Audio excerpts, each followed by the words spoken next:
Hello and welcome back to my channel. Today I wanted to show you this little match here I played on a stream recently, and this game here has been quite something. So sometimes you think you know what's going to happen and then it happens and you're still surprised. But you'll see that as this game goes on.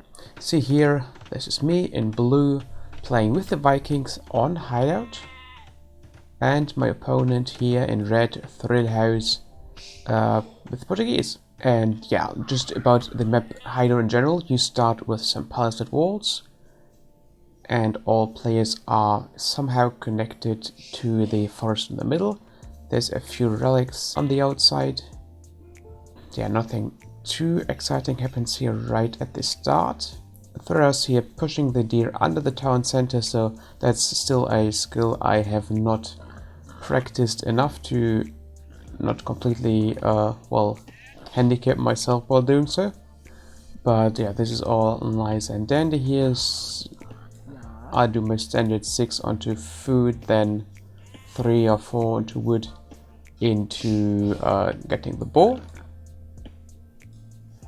You see already build orders are kinda different here. My opponent 9 onto food. That is like no wood gathering at all at this point.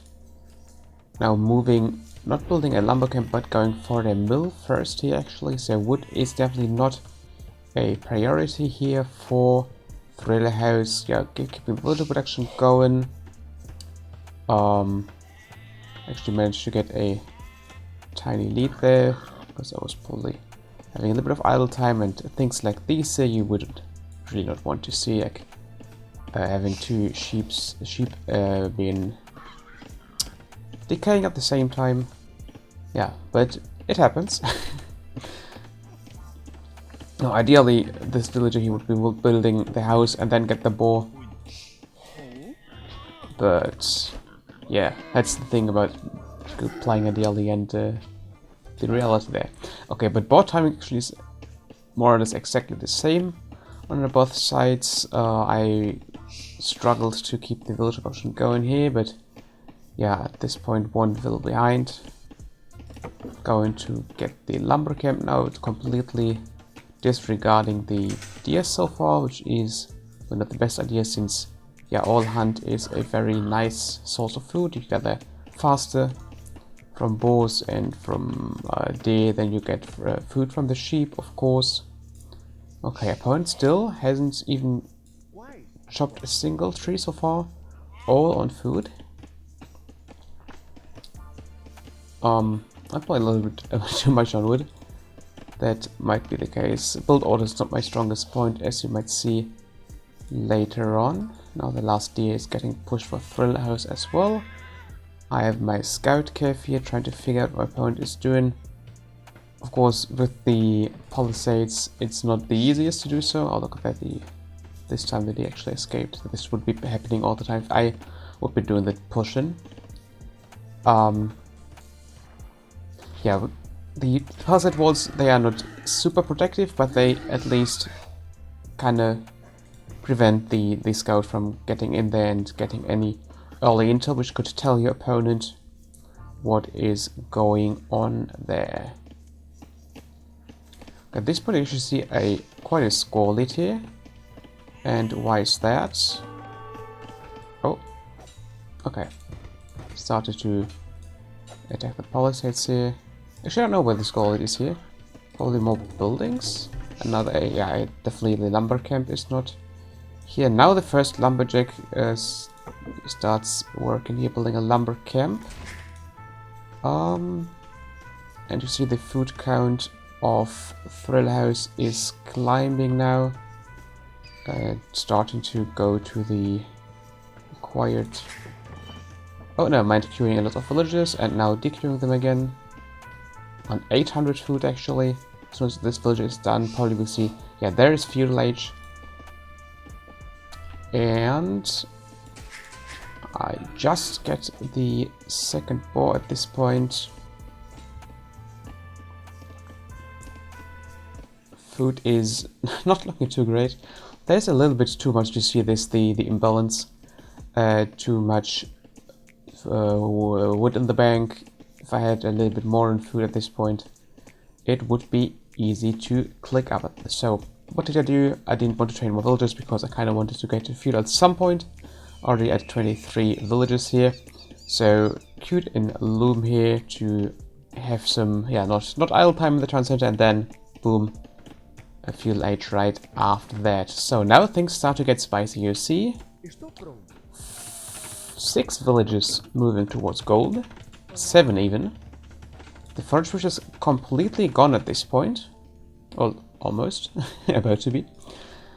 And yeah, when there's so much on gold, you kind of would expect more on wood, because yeah, archers cost a lot of gold, but also cost wood, and you need the archery to begin with, and also there's no barracks, so you also still need that. So that kind of isn't really okay. Now we're getting some more lumberjacks here.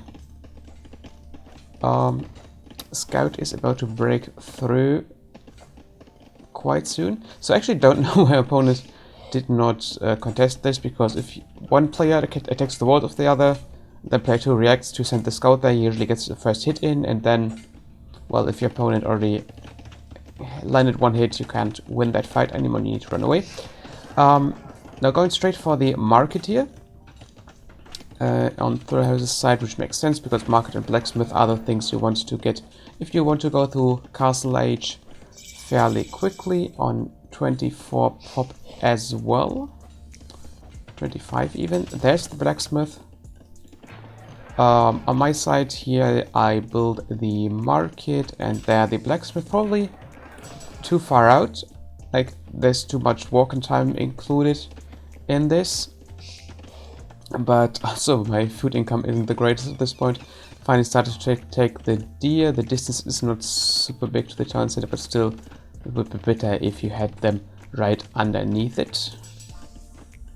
Okay, blacksmith. So basically too fast castle, but now you see here, that is, well, quite quite obvious what this means here. And now there's a gap in the wall, so yep, I'm about to run in there with this scout, and we'll be spotted all of the lads on stone. We'll spot the gold miners very soon as well. There we go. So that's 14 on stone, 8 on gold, none on food at all, and only 3 on wood. So that is quite something. One of the villagers actually went over. This is 15 on stone. Went over there and closed the wall again, so my scout could not escape, and now he's kind of stuck in there. So also completely missed that, but Thor has already clicked up to Castle Age with 26 pop, so ahead in villager count, ahead in age up as well, because 15 seconds left there, and I still need 2.5 minutes, so already clicked up. But yeah, a little bit too late, because now Castle Age is done for Thorhouse.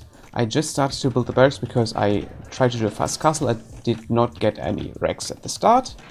Ran for market and blacksmith instead, so now I need to build the blacksmith, the barracks, and in this case archery range, to be able to contest this castle.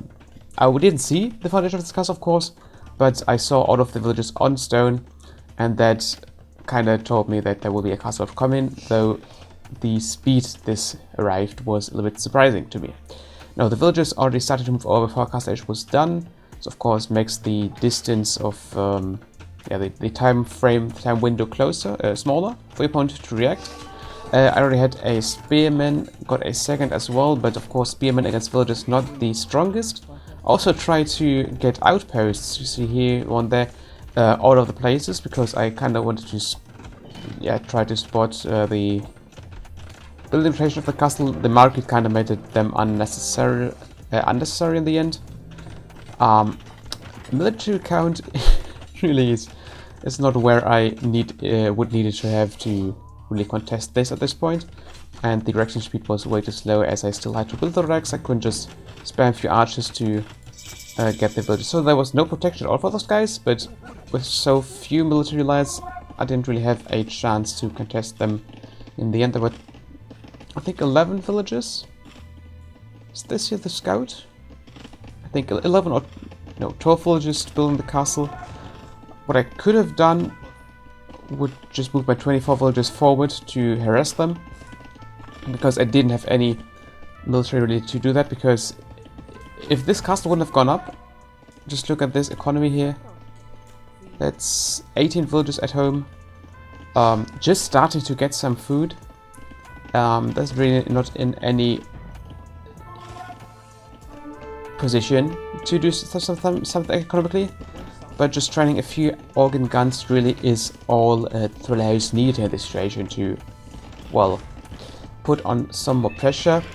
I started to run out of ideas at this point because I noticed, yeah, click on those guys, found out they got 2 melee armor, 4 pierce armor, archers, which I even did crossbowmen. I wanted to use my archers to protect the castle, but that didn't really work out in the end. So against 4 pierce armor, and how much HP do they have? 60 HP, so archers deal, crossbows, not enough damage, so I think 30 to 60 attacks for one of those guys, and they deal 16 damage, so they 2 or 3 hit my archers. They 3 hit them, yeah. That's not going to work. So I build a stable as well, get some knights. My opponent, of course, already anticipated that with getting the first monk out here. And yeah, sending in your units one by one like this is not really an option. As you see here, knights have 100 HP, still 16 damage in Castle Age is quite a lot. And yeah, one by one those soldiers here just getting absolutely obliterated. I should have probably gotten a little bit more patient here with myself, get a little mass of units, but then again my town center was getting wiped out at this point. I didn't have a backup town center as well. I already repaired here and hopped back in and repaired and hopped back in again. I managed to snipe a monk here, so that was a little oversight by Thriller House. But really all Thriller needs to do here is train more organ guns, maybe a few monks. If I had gotten a little bit more sense into my head and trained a few more knights to combat that. See here, as soon as I get closer to those, the conversion starts. Yeah, and at this point really this game can only go one direction. The town center will fall very soon. Like repairs were not really an option anymore, and there was the GG. I think I left at this point because I was equally horrified and confused by this game. So yeah, that is the most efficient castle drop I've seen in quite a while, at least in games where I played. So respect to Thriller House for this very clean execution of this strat. Like even allowing myself to get in here, scout out of this, and I still had no way to stop this. At least I did not find a way to stop this at all. That was quite a strong game. Anyways, did you find this video interesting at all? Like covering a little bit of my, I think before this game I was still a 1200 elo player. Now I'm an 1100 something. So that is the range I'm roughly playing in. Anyways, I would like to thank you for watching this video. This has been Alkhalim, and as always, I want to wish you a great day. Until next time, bye bye!